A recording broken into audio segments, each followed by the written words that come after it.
Good afternoon, everyone. Welcome to the second session of the 2024 Comprehensive Agency Monitoring Kickoff Meeting. I appreciate you being here with us today. I did want to note that if you did attend yesterday's meeting, that this is the same information as yesterday. So, with that in mind, you're more than welcome to stay if you attended yesterday's session, but it will be a repeat of the information. So I wanted to give you a heads up about that.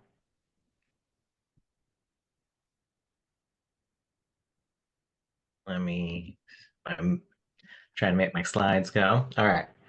So in this meeting, we'll be providing an overview of the 2024 monitoring process, and we will share with you what changes we've made this year in response to feedback we received about your experience with the 2023 monitoring cycle. Please note that we will have a Q&A at the end to answer any questions that arise. My colleague Mohammed will be monitoring the chat to ensure your questions are covered. Please be mindful that I cannot see the chat while presenting, but we will be sure to review the chat for any questions, unanswered questions during the Q&A session. The first thing we're going to cover is our methodology for program selection. So our overall goal is to monitor all projects comprehensively within our portfolio. From 2022 to present, we have monitored roughly a third of our contracts every year.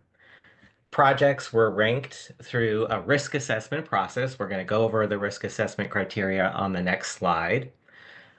Please bear in mind that HUD does require that we monitor every COC project annually, so you can expect those projects for selection every monitoring cycle.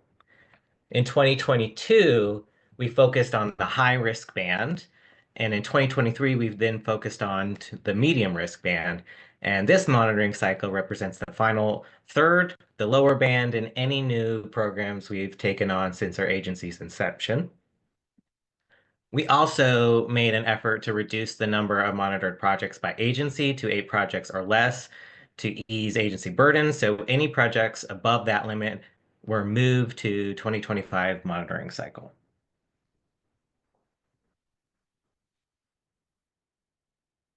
So we're going to go over the various factors we used to weigh the factors that were weighed into the risk assessment tool.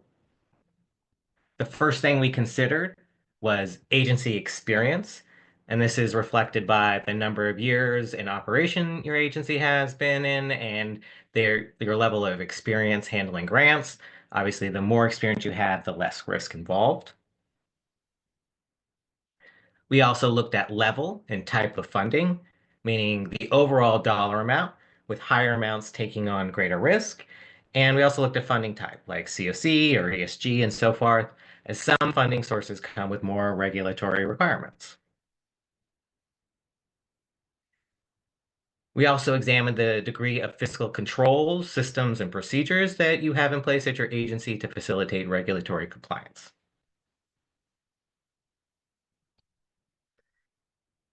We also looked at agency personnel, in this case, examining whether there have been a high degree of turnover in key positions within your agency, as this correlates with the retention or loss of institutional knowledge of regulatory expectations within your agency. We also examined agency reputation, right? We took into consideration the number of grievance filings we received through our ombuds office. We also examined whether your agency had established DEI practices, which is factored in as a minimizing risk factor in this scenario. And the final criteria we used was whether your project had been previously monitored or audited.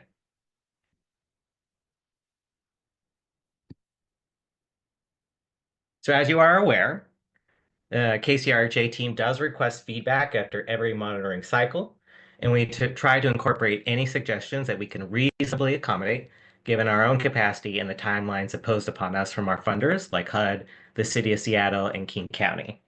So the next section of slides, we will cover feedback results and new practices we've adopted to improve the monitoring process.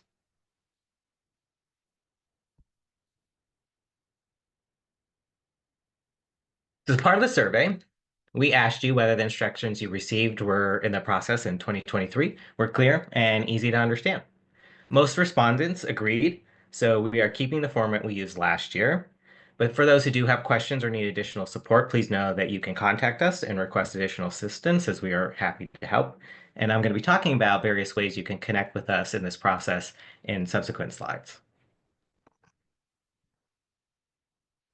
Most of the concerns we received about the 2023 monitoring process were around communication in terms of both timeliness and consistency. So in order to address these challenges, we are incorporating a service pledge, 24 to 48 hour service pledge, more specifically, where all of our staff are being held to a standard of responding to or acknowledging your email within 24 to 48 hours. If we do know that it will take us longer than the 24 to 48 hours to get the information you seek, we will provide you with a timeline of when to expect a response. So to kind of give you a little context, pull back the curtain a little bit, I'll share that for us, these audits are pretty complex on our side. It requires a lot of different people to audit each program. There's usually between 5 and 10 people working on each contract, which is why it can take us a while for us to respond, as the person you're communicating with often has to track down an answer from individuals who still need to complete their daily responsibilities on top of their monitoring responsibilities, like processing invoices, making payments, doing contracts, and so forth. But despite this complexity, we do recognize that this is an area we need to improve upon, and we aim to do so. We also heard from you that there was confusion over due dates. So we're going to be incorporating due date tables in our timelines and all of our communications related to monitoring.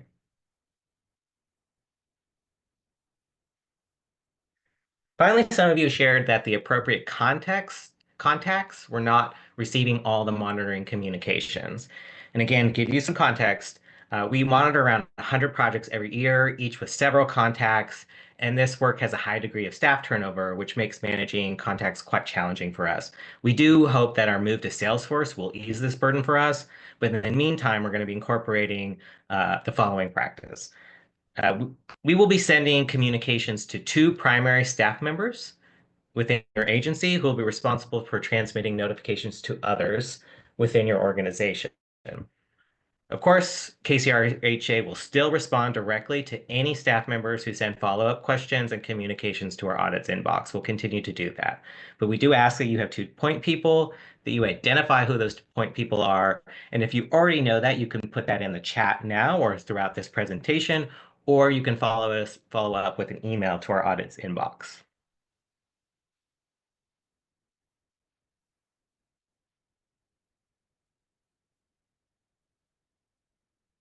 We also asked you about the number of expected client files that you had to produce for the monitoring last year. And most of you agreed that 5 client files or 5% of the client files for each program type was reasonable. So we are sticking with that expectation. We are aware that for some contracts, mostly scattered site contracts, this may result in a large number of client files.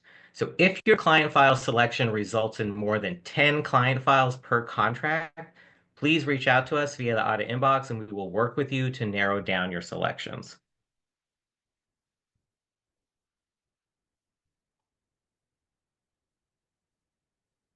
We also asked you whether it was easy to understand and identify the documents requested in your desk review on the document production list.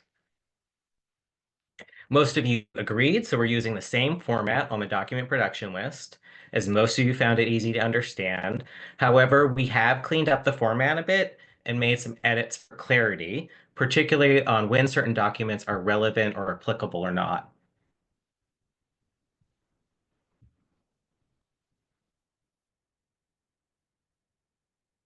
We also asked you whether the 2023 monitoring process helped you all understand the program fiscal and compliance requirements.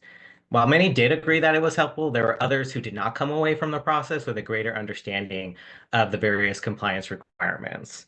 So in order to address that, we're going to be having additional opportunities to connect with us during office hours as we're expanding those to ask us questions. For those who also want additional information, your agency can schedule a follow-up meeting with us to go over your questions about the monitoring process after after you receive your reports. And we're also going to be working strongly in partnership with programs over the course of this year to update the program guidelines for clarity and also producing allowable cost checklists by funding sources that we'll be distributing to you so that you have a better understanding of allowable costs.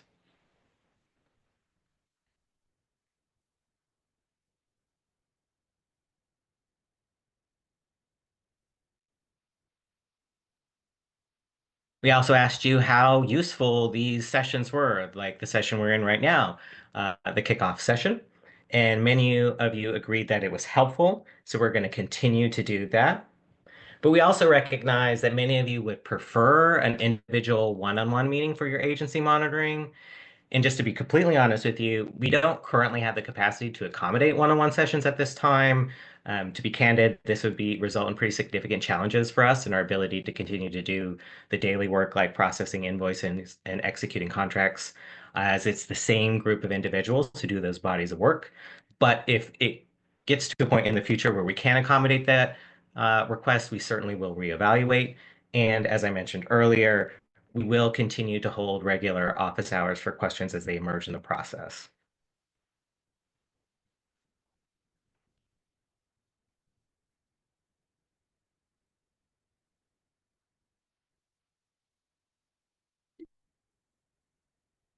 We also asked if the 2023 Comprehensive Monitoring Report was easy to read and understand.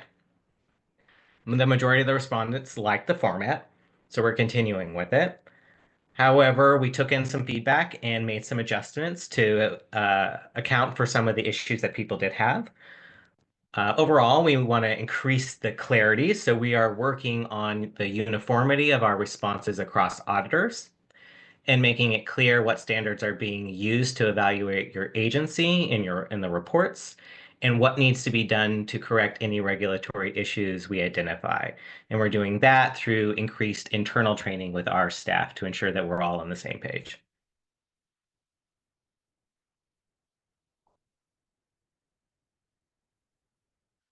The last thing we want to cover is that we asked you what is a reasonable timeline for submission of follow-up documents after the site visit. And you all requested an extension from our previous 3-day expectation to a 5-day turnaround or business day turnaround time. And we agreed to extend it to 5 days as we were able to accommodate that given all the other timeline deadlines we have.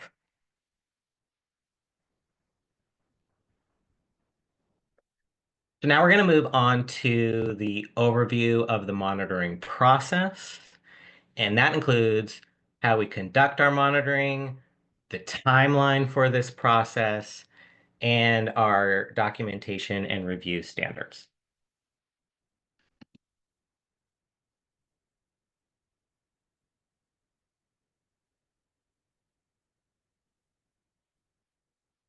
If you've participated in this process before, you know that we conduct monitoring in two phases.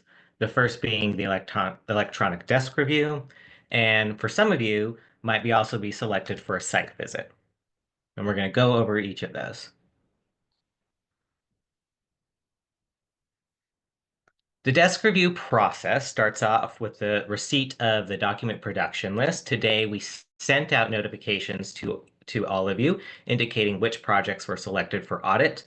The email includes that attached document production list that details which documents we are requesting to you that you submit to us for review.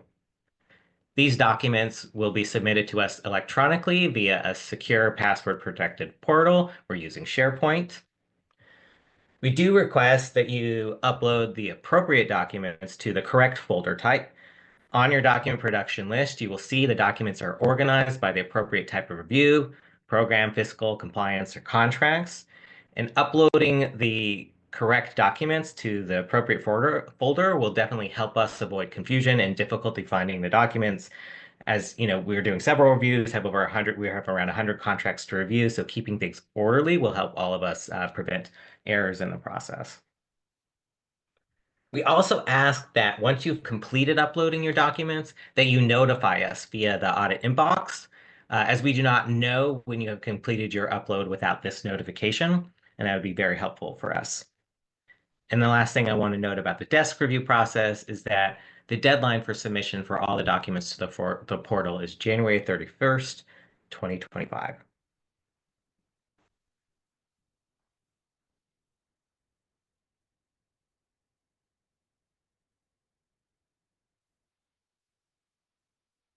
During the desk review process, it's a little different if your agency has not been monitored before or if you have.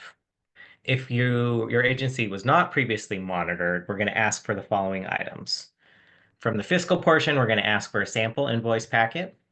We're going to ask for specific fiscal policies and procedures. And we're going to ask you for the latest results of a fiscal audit. For programs, we're going to ask for very specific program-related policies and procedures and client files. The compliance, again, the associated compliance policies and procedures, and any sub-recipient monitoring plans. And for contracts, we'll ask you to submit any third-party contracts if you have them, as well as any invoices and payment receipts.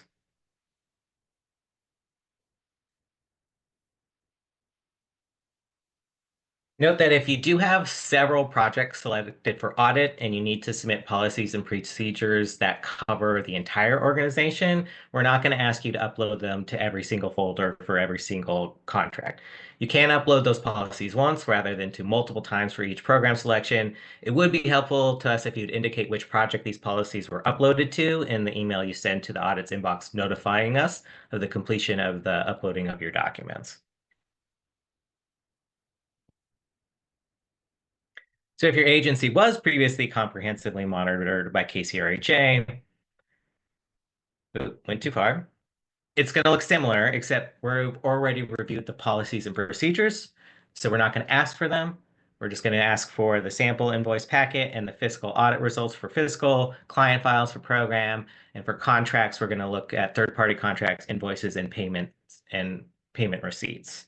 Now, there is one caveat to that because there's two policies and procedures that we're asking for this year that were not required in previous years.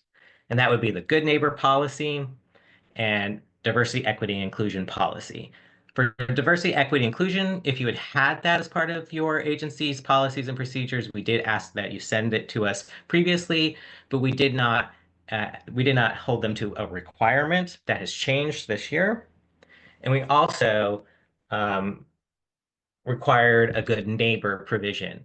And if you look at your 2024 PSA, you will note that there is an attached model good neighbor provision that does outline what must be included in your good neighbor policy. So if you have any confusion about that, I would check that out to make sure you're in compliance.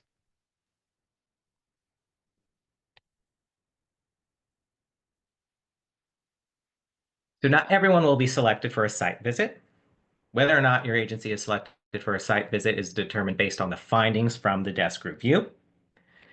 And when we conduct a site visit, we're doing that so that allows us for a closer examination of any concerns that identified during the desk review.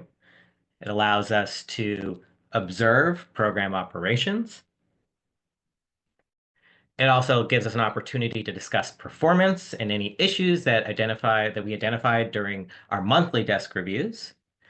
And then it also gives us an opportunity to provide on-site technical assistance and training that we've identified that we think you may need, or also asking you what technical assistance would you like to receive moving forward.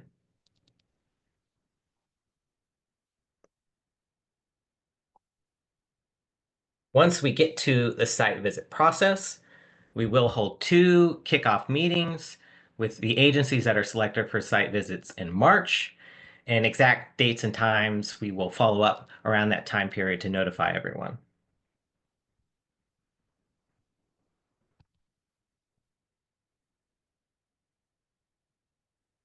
The standards that we hold y'all to is in the documents we request are aligned with the documents that will be requested of us by HUD, King County, and City of Seattle when we are audited. And the documents we request are in alignment with what the minimum local, state, and federal grant fiscal and program requirements are, as well as our commitment to centering people with lived experience and ensuring racial equity and social justice.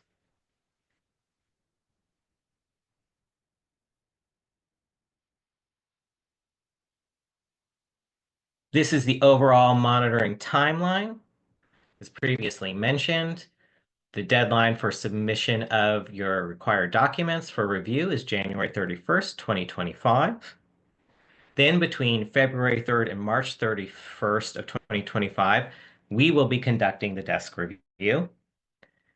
If your agency was only selected for a desk review, you'll be receiving your monitoring report from that review during that time period between February 3rd and March 31st on a rolling basis as we get them done.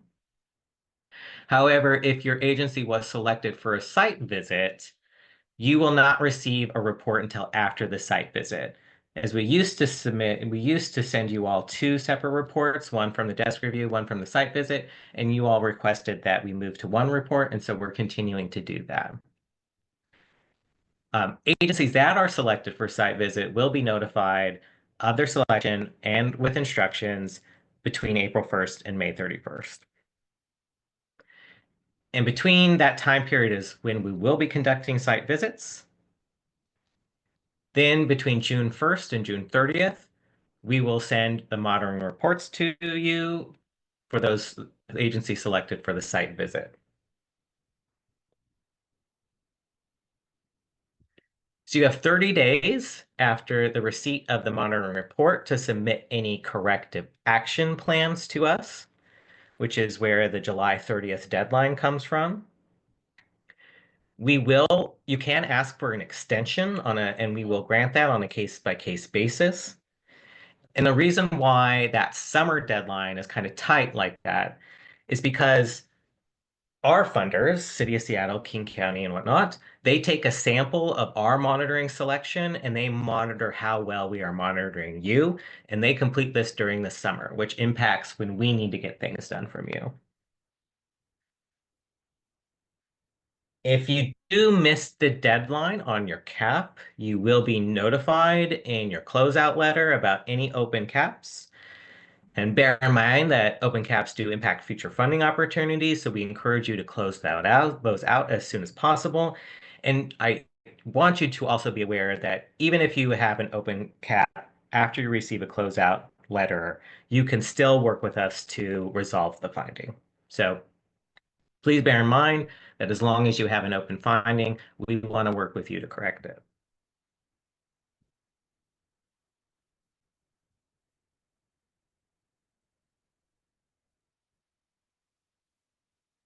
We are pretty close to wrapping up and moving into the Q&A session, but one of the last things I want to talk about is managing communications.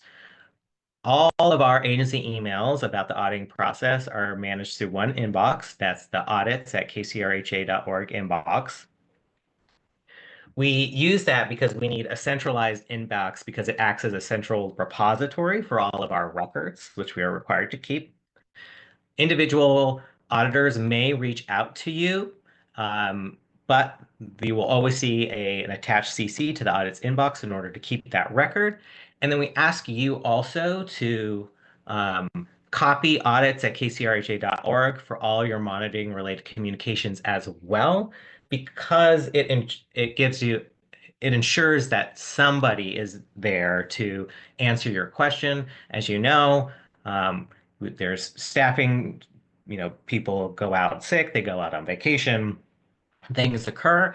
So if you always include that audit inbox, someone will always be monitoring that inbox, and then someone will be able to respond to you in a prompt manner.